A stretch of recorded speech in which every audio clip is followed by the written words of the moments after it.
My name is Glenn Lucas. I live in Knocklanagad. It's at the foothills of Mount Leinster. Being located here really helps my frame of mind. We live in the country, we have sheep all around us, we're looking at green fields all around us, we have no traffic, and just a really peaceful and quiet place to live and work. It was my grandfather who influenced me to become a craftsperson. I remember him making beehives when I was a child. He also used to make toys, wooden toys for us. And when I was in secondary school also, I got interested in wood turning at the age of 16. Very quickly I realised there was a market for what I was making. Teachers used to buy wooden bowls from me.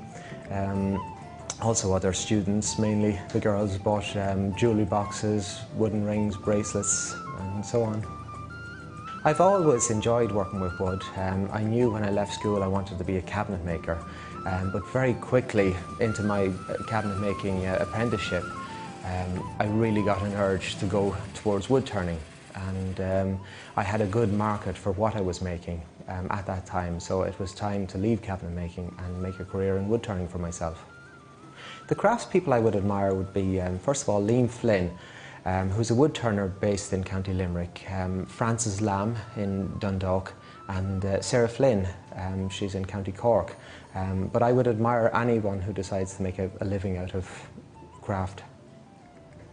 I would see myself primarily as a production turner. About 90% of my time goes towards making salad bowls and platters, and the rest of my time would go towards making art pieces for exhibitions. I'm also known now as a demonstrator and a teacher. I will be giving classes for my workshop here in the new year, and also I've been invited to lecture and demonstrate in the USA and the UK. I would get my inspiration from nature, especially with my art pieces. If you take, for example, a tulip bulb or an onion or an egg which has a perfect form and a perfect wall thickness, or almost anything.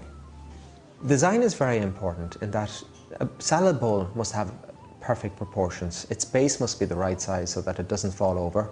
And also weight is a factor in that a lot of my work is shipped abroad, and I need to keep the weight down. What excites me about my work is it's given me a chance to travel. It's also given me an opportunity to meet many new people, and it's the excitement in people's faces when they're given a piece of my work, and that's really something special. The process starts by first finding the correct tree that's free from knots, free from any defects, and also has a very pleasing grain pattern. Next of all, I have to cut it up with a saw into suitable sizes, and then it's placed on a wood turning lathe, and it's shaped, roughly shaped on the outside and on the inside. The next in the process then is to bring it to a kiln, and in the kiln it spends about 10 weeks at about 35 degrees Celsius, and that will remove all the moisture from it, so it'll mean that the piece is stable, it'll never warp, it'll never crack, and it'll keep the shape that I make it. When it comes out of the kiln, it goes back on the lathe. It's trued up because it would be oval after coming out of the kiln, and it would be sanded. It would get a coat of oil, which would be made from nut oil, and then it would be packaged. And that would be, it's quite a long process from start to finish. You know, people like the look of the wood. They like its grain pattern, its warmth, and it's possibly this that makes them connect with it.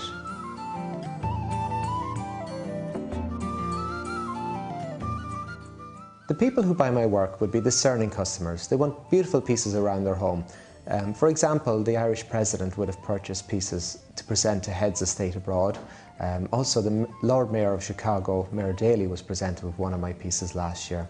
And one of the greatest compliments I was paid with recently was a local farmer who came in here, and he was looking at my work, and he looked at me and he said, "It's amazing what you can do with a bit of a stick."